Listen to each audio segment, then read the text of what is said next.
국제 정치를 권력 정치의 장으로 파악하는 철저한 현실주의 국제 정치 이론가이자 미국의 베트남 개입을 비판했던 한스 요아힘 모겐소는 국가 간의 정치에서 이렇게 말합니다. 한반도는 2000년 동안 강대국 정치의 운명이 결정되어 온 가장 고전적인 사례이다. 사실 2차 세계대전 이전까지 유럽 사회는 이상주의적인 사고를 지니고 있었습니다. 인간의 본성을 선하고 이타적이며 또 이성을 가진 주체로 파악했기 때문입니다. 신학의 흐름도 문화 개신교로 인간의 감정, 이성, 문화, 역사의 초월적이고 궁극적인 이상을 담았습니다. 따라서 국가가 각 개인들에 대해 어느 정도의 교육을 시키고 치안만 보장해주면 모든 개인은 경제적 활동으로 돈을 벌 수 있고 그 사회와 국가도 번영할 것이라 생각했습니다. 중요한 것은 이런 사고는 국가 간의 관계에도 동일하게 적용됐습니다. 국가 스스로가 하나의 이성적 개체이기 때문에 환경적 여건만 갖춰진다면 다른 국가들과 자연스럽게 협력하고 또 공동으로 번영하며 궁극적으로 세계 평화가 온다고 믿었습니다. 물론 이런 생각들의 이론적 근거는 영국의 존 로크나 프랑스의 장 자크 루소 같은 철학자들이 있습니다. 토머스 홉스가 주창했던 사회 계약론을 바탕으로 주권재민 사상을 확립시켜 민주주의의 이론적 기반을 마련했기 때문에 근대 자유주의의 시조라 불리는 존 로크는 이렇게 말합니다. 인간은 합리적인 존재로 자연 상태의 인간들이 공동의 선을 위한 공동체로 시작한 것이 사회이다. 의회와 같은 국가기관은 공동의 선을 위해 시민으로부터 권력을 위임받은 상태이다. 장자크 루소도 인민주권서를 주장하며 이렇게 이야기합니다. 국가의 성립은 인민 전체의 사회 계약으로 성립하며 사회 구성원들의 의지 중 공공선을 지향하는 부분의 합, 즉 개별 의지들 중에서 공공선을 지향하는 부분의 교집합인 일반 의지가 법질서 성립의 기반이 되는 것이며 주권은 바로 이러한 인민 전체의 일반 의지의 행사이며 따라서 주권은 인민에게 있고 정부는 이를 집행할 따름이며 그리하여 정부는 일반 의지를 벗어나서는 안 된다. 그러나 이런 생각은 1, 2차 세계대전으로 인해 무너졌습니다. 신학에서는 칼 바르트의 로마서 강해가 자유주의 신학자들의 놀이터에 폭탄을 던지게 됩니다. 인간의 감정과 이성, 문화와 역사는 다른 세상을 만들 수 없다는 것입니다. 독일의 나치와 이탈리아의 파시스트 그리고 일본 군국주의의 등장은 서구 문명 내부에 탐욕과 파괴가 스며 있음을 증명했던 것입니다. 중요한 것은 이 전쟁을 통해 인간이나 국가가 이성적인 존재가 아니며 오히려 권력을 탐하고 타인 혹은 타국을 지배하며 또 착취하려는 것임을 깨달은 것입니다. 인간의 본성의 재발견입니다. 선악과 사건의 성서 이야기가 현대 문명 속에 재등장하게 된 것입니다. 따라서 2차 세계대전 직후에 과거에는 사악한 것이라 생각되어 배척되었던 힘의 정치, 권력 정치 등의 개념들이 재등장하게 됩니다. 그리고 그 이론의 제공자였던 토마스 홉스나 마키아벨리 같은 철학자들이 부활합니다. 토마스 홉스는 이렇게 이야기합니다.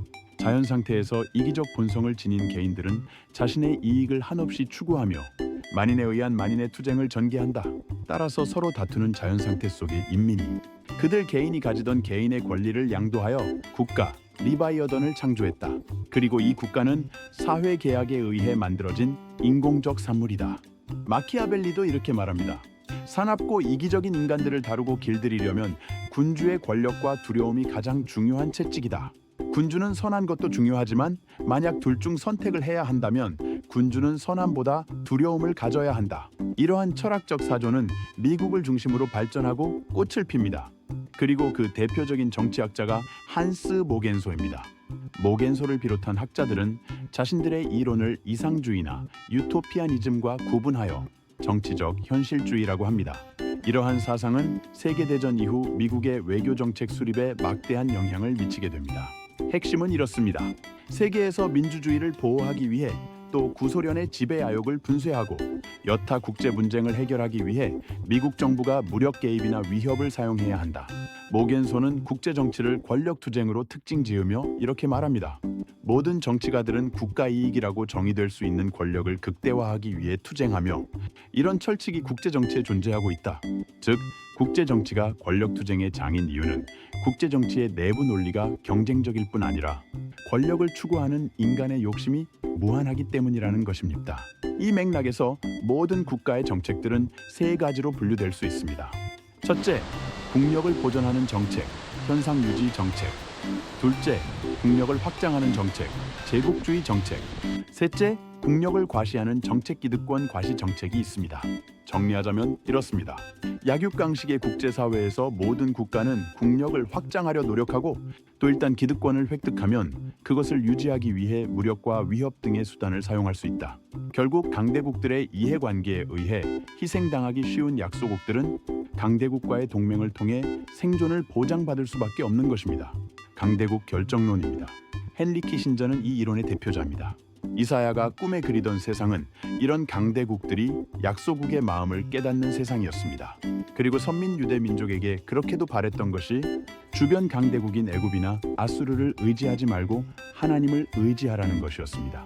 지정학적인 위치로 보아 이스라엘과 한반도는 너무나 닮았습니다. 해양 세력과 대륙 세력이 교차하는 이곳 한반도는 양쪽 세력의 역학관계에 따라 운명이 바뀌었습니다. 모겐소도 이렇게 말합니다. 무질서한 국제 질서에서 세계 평화를 이끌어내기 위해 세력 균형 정책은 자연히 발생하는 것이며 강대국이건 약소국이건 간의 외교를 통해 세력 균형과 국력 추구의 국가 목표를 달성해야 한다. 그런데 말입니다. 이러한 모겐소의 강대국 결정론이 최근 들어 효용성을 상실하고 있다는 것입니다. 민주주의가 발전하고 통신수단이 발전할수록 외교의 모든 과정이 공개되는 공개 외교가 당연시되고 있기 때문에 과거의 정권 대사들이 향유했던 선택의 폭이 감소하고 물론 이것은 본국의 지시 없이 어떤 결정도 내릴 수 없는 것으로 이어집니다만 국제 정세의 어두운 언론이나 국민 여론이 외교를 좌우하는 시대가 되어버렸습니다. 다른 세상은 말입니다. 한반도에 지정학적 숙명이라는 것이 없다는 것을 깨달을 때 가능할 것입니다. 강대국 결정론이 아니라 한반도 결정론으로 세상을 바라볼 때 다른 세상의 문이 열릴 것입니다. 그것이 이사야가 보았던 메시아 세상이자 우리들의 궁극적인 다른 세상입니다.